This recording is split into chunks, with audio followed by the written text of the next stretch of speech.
ચલો ફેમિલી, તો વ્લોગની શરૂઆત કરી છે આપણે. અને બસ અત્યારે હું મારા ભાભીના બેડરૂમમાં હતી, વોઇસ ઓવર કર્યો. જેમ કે શોર્ટ વિડીયોનો ટાઈમ થઈ જાય મારો. હવે કોઈ ફિક્સ ટાઈમ નથી હોતો, તો 1-1:30 વાગી જાય ક્યારેક ક્યારેક, પણ તો પણ મેનેજ કરવાનું હોય એટલે 1 વાગ્યા સુધી હું 1-1:30 વાગ્યા સુધી અપલોડ કરી નાખું છું. અને મને એમ થાય કે મારા વિડીયોમાં એટલા વ્યૂ નથી આવતા જેટલા બધીના આ જે પ્રેગ્નન્સી રૂટીનના વિડીયોઝમાં વ્યૂ આવવા ખપે ને, એ મને નથી આવતા. પણ તોય પણ જેવું કામ કરીએ એવું ફળ મળે એટલે હું એમ માનું.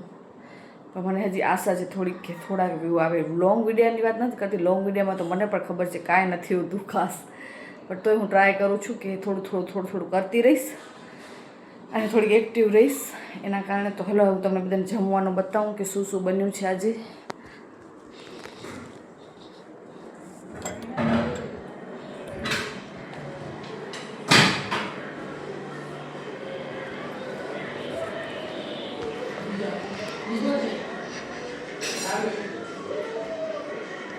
ટીવીનો અવાજ આવી જશે. ઓહો, આજે રાઘવ વળી ટેબલ ઉપર બેસીને જમશે. તો આજે જમવામાં છે ઘીસોળીનું શાક, ભાત, દાળ, સલાડ, રોટલી. હાલો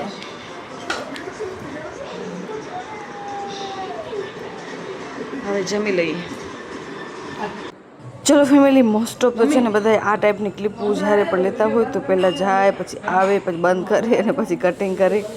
પણ આજે સારું કે મારા મમ્મી ઘરે હતા તો મેં કીધું જરાક બંધ કરજે ક્લિપ.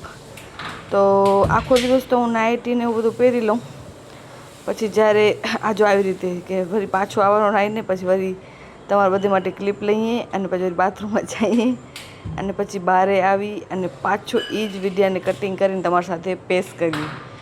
તો કાંઈક એવી રીતે પછી બહારે જરાક વાર બેસવું હોય કે કોઈક આવે ઘરે, તેના માટે હું થોડોક કપડાં બપડા ચેન્જ કરી થોડોક પોતાનો પેન્ટિંગ કરીને. તો હાલો હવે જરાક માથું બાથું ઓરી મમ્મી ગયા છે રાઘવને લેવા માટે. એ આવશે એટલે થોડીક ધમાલ મસ્તી. આજે મને વળી પાછી સેન્ડવિચ ખાવાની ક્રેવિંગ થઈ જાય તો હું બનાવીશ ઘરે આજે, એટલે મારો ટાઈમ પાસ થઈ જાય અને કાંઈક નવા જૂની પણ થઈ જાય. તો ચલો હું જરાક પેન્ટિંગ કરીને પછી મળું તમારા બધી સાથે. ઓકે, હવે સેન્ડવિચ ને એવું બધું બનાવવાનું મન થતું હોય તો પછી ઘડી બહારનો મને એમ થાય કે ના ઘરે બનાવું, બધા ખાઈ પણ શકે. અને આમે પણ છે ને મને જે આંગણવાડીમાંથી કીટ મળી છે ને એમાં ડાળિયા, સિંગદાણા, કદાચ સિંગદાણા તો નથી, ખારી સિંગ છે, એ બધું બગડે છે. એમને એમ તો મને એમ થાય ચટણી ને એવું બધું બનાવી અને થોડું ખાઈ જાઉં. ડાળિયા તો અમે સારા ગોળ ડાળિયા ખાઈએ આપણે સાંજે, બહુ જ સારું.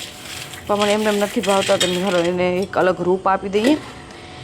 અને ચટણી બનાવીને તો મેં સિંગદાણા શેકી લીધા, થોડાક ડાળિયા કાઢ્યા છે અને ટોપરો નાખતા તો હું ભૂલી જ ગઈ આજે, નકર ટોપરો પણ નાખી શકત કેમ કે સૂકો ટોપરો પણ આંગણવાડીની કીટમાં છે. તો ધાણા હતા, થોડોક લસણ નાખ્યો મેં અને ડાળિયા હતા મેં એ પણ નાખી દીધા અંદર. થોડોક પીસેલા ધાણા આવે જે આપણે એ, થોડીક ખાંડ નાખવાની અને 1 થી 2-3 લીલા મરચાં નાખ્યા અને થોડોક લીંબુ. બસ સરસ રીતે એની ચટણી બનાવી નાખી. અને સેન્ડવિચ સાથે હોય કે સવારના આપણે પરોઠા ખાવા હોય કે એવું કાંઈ પણ હોય તો આપણે ખાઈ શકીએ છીએ ને, મજા આવે આવી ચટણી. તો ચટણી બનાવી લીધી ને પછી સૌથી પહેલાં મેં બટર કે ઘી તમારી પાસે જે હોય એ લગાવ્યું, પછી થોડોક સોસ લગાવ્યો છે અને આ ગ્રીન ચટણી લગાવી છે. આજે ઈચ્છા હતી તો મેં કીધું હલોને બનાવીને ખાઈ લઈએ.